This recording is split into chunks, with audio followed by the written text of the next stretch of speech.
ಹಾಸನದಲ್ಲಿ ಕಾಂಗ್ರೆಸ್ ಕಾರ್ಯಕರ್ತರ ನಡುವೆ ಇವತ್ತು ಗಲಾಟೆ ಆಗಿದೆ. ಗಲಾಟೆ ತಾರಕಕ್ಕೆ ಹೋಗ್ಬಿಟ್ಟಿದೆ. ಹಾಸನ ಕಾಂಗ್ರೆಸ್ ಜಿಲ್ಲಾಧ್ಯಕ್ಷ ಜಾವಗಲ್ ಮಂಜುನಾಥ್ ಸಭೆಯಲ್ಲಿ ಮುಖಭಂಗವನ್ನು ಅನುಭವಿಸಿಬಿಟ್ಟಿದ್ದಾರೆ. ಕಾಂಗ್ರೆಸ್ ಜಿಲ್ಲಾಧ್ಯಕ್ಷರಿಗೆ ಕಾರ್ಯಕರ್ತರು ತರಾಟೆಯನ್ನು ತೆಗೆದುಕೊಂಡ್ಬಿಟ್ಟಿದ್ದಾರೆ. ಚುನಾವಣೆ ಬಂದಾಗ ಈಗ ಮೀಟಿಂಗ್ ಅನ್ನ ಕರೆದಿದ್ದೀರಾ, ಜೆಡಿಎಸ್ ಹಾಗೂ ಕಾಂಗ್ರೆಸ್ ಹೊಡೆದಾಡುವಾಗ ನೀವು ಎಲ್ಲಿದ್ರಿ ಅಂತ ಹೇಳಿ ಪ್ರಶ್ನೆಯನ್ನ ಮಾಡಿದ್ದಾರೆ ಕಾರ್ಯಕರ್ತರು. ನಾವು ಈಗ ಹೇಗೆ ಜೆಡಿಎಸ್ ಜೊತೆ ಹೊಂದಾಣಿಕೆಯನ್ನ ಮಾಡಿಕೊಂಡು ಮತವನ್ನ ಕೇಳೋದು? ರೀ ಅಧ್ಯಕ್ಷರೇ, ಮೊದಲು ಉತ್ತರವನ್ನ ಕೊಡ್ರಿ.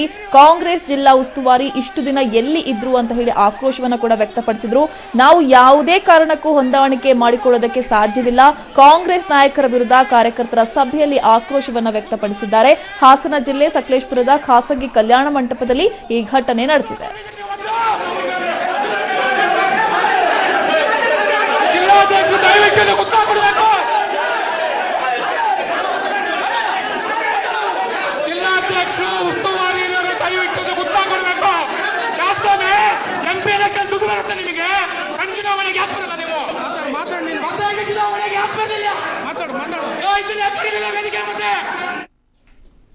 ಬಳ್ಳಾರಿಯಲ್ಲಿ ಕಾಂಗ್ರೆಸ್ ಅಭ್ಯರ್ಥಿಯಾಗಿ ಉಗ್ರಪ್ಪನವರು ನಾಮಪತ್ರವನ್ನ ಸಲ್ಲಿಕೆ ಮಾಡಿದ್ರು. ಆ ಸಂದರ್ಭದಲ್ಲಿ ಡಿಕೆ ಶಿವಕುಮಾರ್ ಕೂಡ ಅವ್ರ ಜೊತೆ ಇದ್ರು. ಆ ಸಂದರ್ಭದಲ್ಲಿ ಡಿಕೆ ಶಿವಕುಮಾರ್ ಅವರ ಎದುರಲ್ಲೇ ಶಾಸಕ ಭೀಮಾನಾಯ್ಕ ಮತ್ತು ಮಾಜಿ ಶಾಸಕ ಶಿರಾಜ್ ಶೇಖ್ ಕಿತ್ತಾಡ್ಕೊಂಡಿದ್ದಾರೆ. ನೋಡ್ಕೋತೀನಿ, ನಾಳೆ ಸಿಗು ಇದೆ ಅಂತ ಶಾಸಕ ಭೀಮಾನಾಯ್ಕ್ ಕೂಗಾಡಿದ್ದಾರೆ. ಏನೋ ನೋಡ್ಕೋತೀಯ ಅಂದ ಮಾಜಿ ಶಾಸಕ ಶಿರಾಜ್ ಶೇಖ್ ಟಾಂಗ್ ಅನ್ನ ಕೊಟ್ಟಿದ್ದಾರೆ. ಡಿಕೆ ಶಿವಕುಮಾರ್ ಸುದ್ದಿಗೋಷ್ಠಿ ವೇಳೆ ಡಿಕೆಶಿ ಹಿಂದುಗಡೆ ಪರಸ್ಪರ ಇವರು ಒಬ್ರಿಗೊಬ್ರು ಬೈದಾಡ್ಕೊಂಡಿದ್ದಾರೆ.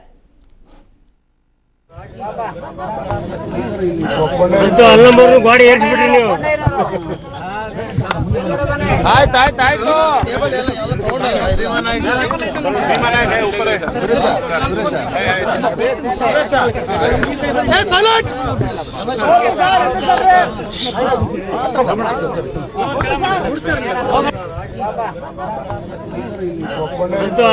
ಗಾಡಿ ಏರಿಸ್ಬಿಟ್ರಿ ನೀವು. ಆಯ್ತಾಯ್ತಾಯ್ತು.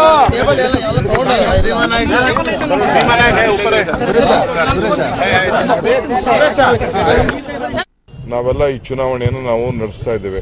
ಬಳ್ಳಾರಿಯ ಮಹಾಜನತೆ ಬಹಳ ವಿದ್ಯಾವಂತಿದ್ದಾರೆ, ಬುದ್ಧಿವಂತಿದ್ದಾರೆ, ಬಡತನನೂ ಇದೆ, ಶ್ರೀಮಂತಿಕೆನೂ ಇದೆ. ಆದರೆ ಬಹಳ ನೋವಿನಲ್ಲಿ ಜನ ಇದ್ದಾರೆ. ಅದಕ್ಕೋಸ್ಕರ ಕಳೆದ ಚುನಾವಣೆಯಲ್ಲಿ ನಾನು ಪ್ರತಿಯೊಂದು ಸಂದರ್ಭದಲ್ಲೂ ಕೂಡ ಅಭಿವೃದ್ಧಿಯ ಮಂತ್ರ, ಇಲ್ಲಿ ಶಾಂತಿ, ಇಲ್ಲಿ ನೆಲೆಬೇಕು, ಇಲ್ಲಿ ಒಳ್ಳೆ ಉತ್ತಮವಾದಂಥ ವಾತಾವರಣ ನಿರ್ಮಾಣ ಮಾಡಬೇಕು ಅನ್ನೋ ದೃಷ್ಟಿಯಿಂದನೇ ನಾನು ಭಾಳ ಶಾಂತಿ ಇದ್ದಾಗೆ ನಮ್ಮ ಆಡಳಿತದಲ್ಲಿ ಈ ಚುನಾವಣೆಯನ್ನು ನಡೆಸಿದ್ದೇವೆ. ತಾವು ಕೂಡ ಮಾಧ್ಯಮ ಸ್ನೇಹಿತರು ಮತ್ತು ಮತದಾರರು ಪಕ್ಷ ಭೇದವನ್ನು ಮರೆತು ಇವತ್ತು ಬಿಜೆಪಿಯವರು ಸಹಾಯ ಮಾಡಿದ್ದಾರೆ, ದಳದವರು ಸಹಾಯ ಮಾಡಿದ್ದಾರೆ, ಕಾಂಗ್ರೆಸ್ನವರು ಒಗ್ಗಟ್ಟಿನಿಂದ ಪ್ರದರ್ಶನವನ್ನು ಮಾಡಿದ್ದಾರೆ.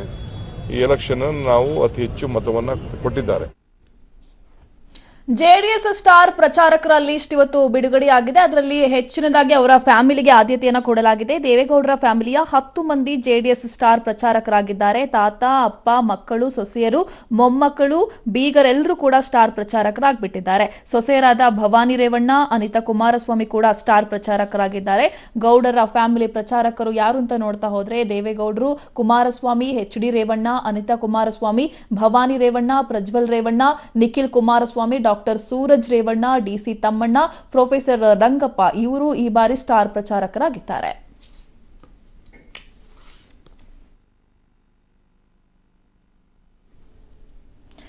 ಜೋಡೆತ್ತುಗಳ ವಿರುದ್ಧ ಇದೀಗ ಅಖಾಡಕ್ಕೆ ಇಳಿದಿದ್ದಾರೆ ನಿಜವಾದ ಎತ್ತುಗಳು. ದೇವೇಗೌಡರು ಮತ್ತು ಸಿದ್ದರಾಮಯ್ಯನವರು ಅಖಾಡಕ್ಕೆ ಇಳಿದು ಜಂಟಿ ಪ್ರಚಾರಕ್ಕೆ ನಿರ್ಧಾರವನ್ನ ಮಾಡಿಕೊಂಡಿದ್ದಾರೆ.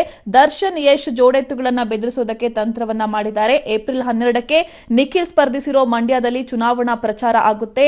ಏಪ್ರಿಲ್ 9 ಮೈಸೂರು, ಏಪ್ರಿಲ್ 10ಕ್ಕೆ ತುಮಕೂರು, ಏಪ್ರಿಲ್ 11ಕ್ಕೆ ಹಾಸನ, ಏಪ್ರಿಲ್ 13ಕ್ಕೆ ಬೆಂಗಳೂರಿನ 3 ಕ್ಷೇತ್ರಗಳಲ್ಲಿ ಗೌಡರು ಮತ್ತು ಸಿದ್ದರಾಮಯ್ಯನವರು ಪ್ರಚಾರವನ್ನ ಮಾಡ್ತಾರೆ. ಬಿಜೆಪಿಯನ್ನ ಹಿಮ್ಮೆಟ್ಟಿಸಲು ಮತ್ತೆ ಗುರು ಮತ್ತು ಶಿಷ್ಯರು ಒಂದಾಗಿದ್ದಾರೆ. ಜೋಡೆತ್ತುಗಳ ವಿರುದ್ಧ ಅಖಾಡಕ್ಕೆ ಇಳಿದ್ಬಿಟ್ಟಿದ್ದಾರೆ ನಿಜವಾದ ಎತ್ತುಗಳು. ದೇವೇಗೌಡರು, ಸಿದ್ದರಾಮಯ್ಯರವನ್ನ ಅವರಿಬ್ಬರು ಕೂಡ ಜಂಟಿ ಪ್ರಚಾರಕ್ಕೆ ನಿರ್ಧಾರವನ್ನ ಮಾಡಿಕೊಂಡಿದ್ದಾರೆ. ದರ್ಶನ್, ಯಶ್ ಜೋಡೆತ್ತುಗಳನ್ನ ಬೆದರಿಸೋದಕ್ಕೆ ಈ ಒಂದು ತಂತ್ರವನ್ನ ಮಾಡಿಕೊಂಡಿದ್ದಾರೆ ಅಂತ ಹೇಳಲಾಗ್ತಾ ಇದೆ. ಏಪ್ರಿಲ್ 12ಕ್ಕೆ ನಿಖಿಲ್ ಸ್ಪರ್ಧೆ ಮಾಡ್ತಾ ಇರುವಂತಹ ಮಂಡ್ಯದಲ್ಲಿ ಚುನಾವಣಾ ಪ್ರಚಾರವನ್ನ ಈ ಇಬ್ಬರು ನಾಯಕರು ಒಟ್ಟಿಗೆ ಮಾಡ್ತಾರೆ, ಗುರು ಮತ್ತು ಶಿಷ್ಯರು. ಜೊತೆಗೆ ಏಪ್ರಿಲ್ 9 ಮೈಸೂರು, ಏಪ್ರಿಲ್ 10ಕ್ಕೆ ತುಮಕೂರು, ಏಪ್ರಿಲ್ 11ಕ್ಕೆ ಹಾಸನ, ಏಪ್ರಿಲ್ 13ಕ್ಕೆ ಬೆಂಗಳೂರಿನ 3 ಕ್ಷೇತ್ರಗಳಲ್ಲಿ ಗೌಡರು ಸಿದ್ದರಾಮಯ್ಯನವರ ಪ್ರಚಾರ ಮಾಡ್ತಾರೆ.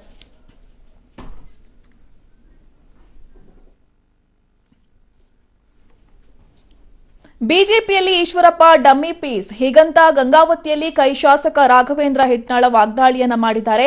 ನಿನ್ನೆಯಷ್ಟೇ ಈಶ್ವರಪ್ಪ ಸಿದ್ದರಾಮಯ್ಯನವರಲ್ಲಿ ಜಾತಿವಾದ ರಕ್ತ ಹರಿತಾ ಇದೆ ಎಂಬ ಹೇಳಿಕೆಯನ್ನ ಕೊಟ್ಟಿದ್ರು. ಈಶ್ವರಪ್ಪ ಹೇಳಿಕೆಗೆ ತಿರುಗೇಟು ಕೊಟ್ಟಿರೋ ರಾಘವೇಂದ್ರ ಹಿಟ್ನಾಳ್, ಈಶ್ವರಪ್ಪ ಬಿಜೆಪಿ ಚಿಹ್ನೆ ಬಿಟ್ಟು ಗೆದ್ದು ತೋರಿಸಲಿ, ಈಶ್ವರಪ್ಪ ರಾಯಣ್ಣ ಬ್ರಿಗೇಡ್ ಮುಂದುವರೆಸಿದ್ರೆ ಬಿಜೆಪಿಯಿಂದ ಈಶ್ವರಪ್ಪನವರನ್ನ ಕಿತ್ತು ಹಾಕ್ತಾರೆ, ಬ್ರಿಗೇಡ್ ಕಟ್ಟಿ ಅನೇಕ ನಾಯಕರನ್ನ ದಾರಿ ತಪ್ಪಿಸಿದ್ದಾರೆ ಅಂತ ಹೇಳಿದ್ರು. ಕೊಪ್ಪಳ ಲೋಕಸಭೆಗೆ ಈಶ್ವರಪ್ಪ ಭೇಟಿ ಕೊಡ್ತಿದ್ದಾರೆ.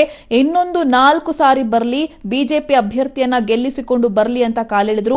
ಮೊದಲು ಈಶ್ವರಪ್ಪ ಬ್ಲಡ್ ಟೆಸ್ಟ್ ಮಾಡಿಸ್ಕೋಬೇಕಾಗಿದೆ ಅಂತ ಈ ಸಂದರ್ಭದಲ್ಲಿ ಟೀಕೆಯನ್ನ ಮಾಡಿದ್ರು. ಅದು ಸಂಪೂರ್ಣ RSS ರಕ್ತಾನೂ ಇಲ್ಲ ಅಂತ ಈ ಸಂದರ್ಭದಲ್ಲಿ ಹೇಳಿದ್ರು. ಈಶ್ವರಪ್ಪ ಅವರು ಬಿಜೆಪಿ ಚಿಹ್ನೆ ಬಿಟ್ಟು ಎಲ್ಲರ ಸ್ಪರ್ಧಿಸಿ ಗೆದ್ದು ಬರಲಿ. ಅವರು ಬಿಜೆಪಿಗೆ ಏನದ ರೀ, ಇವರೆಲ್ಲ ಡಮ್ಮಿ ಪೀಸ್ಗಳು. ಇವು ಈಶ್ವರಪ್ಪ ಇವೆಲ್ಲ ಬಿಜೆಪಿಯಲ್ಲಿ ಏನಿದೆ, ಅವ್ರದ್ದು ಏನು ಬೇಸ್ ಇದೆ, ಯಾರ್ಯಾರು ಕಮ್ಯುನಿಟಿ ವೈಸ್ ಟಿಕೆಟ್ ಕೊಟ್ಟಿದ್ದಾರೆ ನೋಡನ್ರಿ, ಮೆಲ್ಕಾಕನ್ರಿ ಈಶ್ವರಪ್ಪರನ್ನ.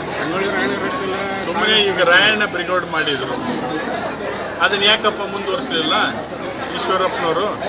ರಾಯಣ್ಣ ಬ್ರಿಗೇಡ್ ಮುಂದುವರ್ಸ್ರಿ, ಅವ್ರ ಪಾರ್ಟಿಗೆ ಇಟ್ಕೊಂತಾರ, ತೆಗೆದು ಒಗಿತಾರ. ಸುಮ್ಮನೆ ಇವೆಲ್ಲ ಜನರನ್ನ ದಾರಿ ತಪ್ಪಿಸುವಂಥ, ದಿಕ್ಕು ತಪ್ಪಿಸುವಂಥ ಕೆಲಸವನ್ನು ಈಶ್ವರಪ್ಪನವ್ರು ಮಾಡ್ತಾ ಇದ್ದಾರೆ. ಆಯ್ತು, ಈಗ ಕೊಪ್ಪಳ ಲೋಕಸಭೆಗೆ ಭೇಟಿ ಕೊಡ್ತಾ ಇದ್ದಾರೆ, ಬರಲಿ ಇನ್ನೊಂದು 3-4 ಸತಿ.